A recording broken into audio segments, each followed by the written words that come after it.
धोबी समाज के जो हमारे सफाई के कार्य करते हैं, ऐसे सभी बंधुओं और बहनों के लिए यहाँ पर एक सामुदायिक भवन आज से 14-15 साल पहले बनवाया गया था। लेकिन जैसे ही आना सागर से सारे लोग यहाँ शिफ्ट हुए हैं और स्मार्ट सिटी के तहत यहाँ पुराने जो धोबी घाट के जो कुंड थे उनको डिमोलिश करके नए कुंड बनाए गए हैं। कुंडों की संख्या भी बढ़ाई गई है, तो उसको देखते हुए यहाँ अधिक संख्या में अब ये कपड़े धोने का काम किया जाता है, क्योंकि आना सागर में जो कपड़े धोने का काम करते थे वो भी अब धोबी घाट पर ही शिफ्ट हो गए हैं तोपजड़ा में।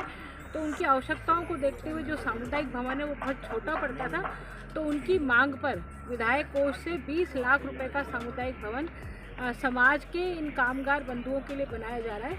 इससे पूर्व विधायक कोष से यहाँ जो बाथरूम आप देख रहे हैं वो विधायक कोष से बनाए गए थे और पानी की टंकी विधायक कोष से बनाई गई थी। और लगातार मेरे द्वारा विधानसभा में और सरकार के अधिकारियों को स्मार्ट सिटी के तहत ये धोबी घाट बनाया जाए, उसकी मांग की जाती रही है और वो स्मार्ट सिटी के तहत ये धोबी घाट अब लगभग बन करके तैयार हो गए। तो इनकी आवश्यकताओं को देखते हुए यह है और एक विकास का काम यहाँ कराया जा रहा है, ताकि कामगार बंधुओं को गर्मी, सर्दी और बारिश में राहत मिल सके। वो बैठ करके अपने कपड़ों को प्रेस करना, जमाना, सुखाने का काम कर सकें। अनीता जी द्वारा चलाए गए विकास रथ का एक और कार्यक्रम हमारे बीच संचालित हो रहा है। इसके लिए इसकी देखरेख नगर परिषद अजमेर तत्कालीन को दी गई थी और तब से आज तक ये धोबी समाज इस धोबी घाट पर काबिज है और यहाँ अपना जीवन यापन, अपना गुजारा कर रहा है। इसमें सारी सुविधाएं जो भी सरकार रही हो, जो भी प्रतिनिधि रहे हो, उन्होंने हमें सहयोग दिया, हमें निःशुल्क सारी सुविधाएं उपलब्ध करवाई। इस धोबी घाट का पुनरुद्धार आज हम पुनः देख रहे हैं।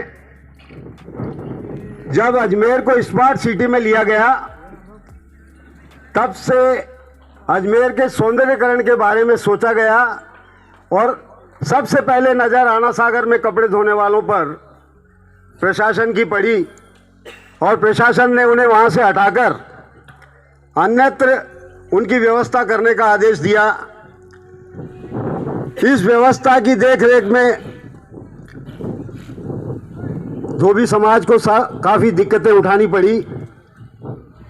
सन 2009 में नगर परिषद ने धोबी समाज को कहा कि भाई आप अपनी दूसरी व्यवस्था देखें। उस समय कांग्रेस के ललित जी भाटी आगे आए, उन्होंने हमारे साथ जाकर जिला कलेक्टर से बात की।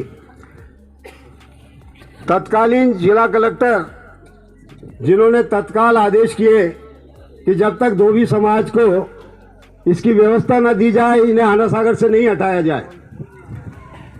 उन्होंने वो लेटर मुझे मेरे हाथ में दिया। वो लेटर लेकर उन्होंने कहा, मिस्टर इंगड़ उस समय कार्यकारी अधिकारी थे, आज बड़ा ही हर्ष का विषय धोबी समाज के लिए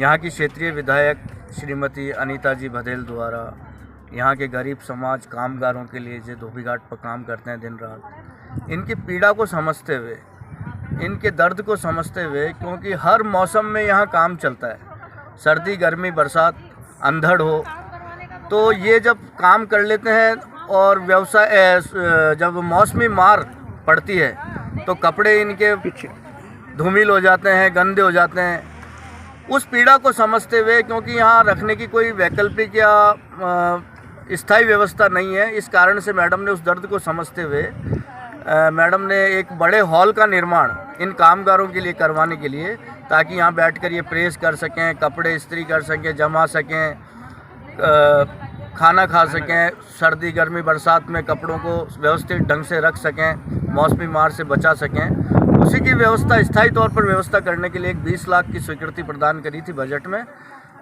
उसका आज शिलान्यास हुआ और भूमि पूजन हुआ। ये कार्यक्रम आज धोबी घाट पर हुआ है संपन्न, और इसके लिए सारा धोबी महासंघ मिलकर श्रीमती जी अनीता भदेल को धन्यवाद देता है और उनको हर शुभकामना देता है कि ऐसी एमएलए भविष्य में भी इस शहर को और हमारे क्षेत्र को मिले, ऐसी उम्मीद रखते हैं प्रशासन से भी कि हमें इसी एमएलए को पुनरावृत्ति हो और ऐसी एमएलए हमारे साथ, दुख दर्द को समझने वाली एमएलए सदा हमारे साथ रहे। धन्यवाद। शुभ नाम? मैं क्षेत्रपाल बारिया, धोबी महासंघ संगठन मंत्री।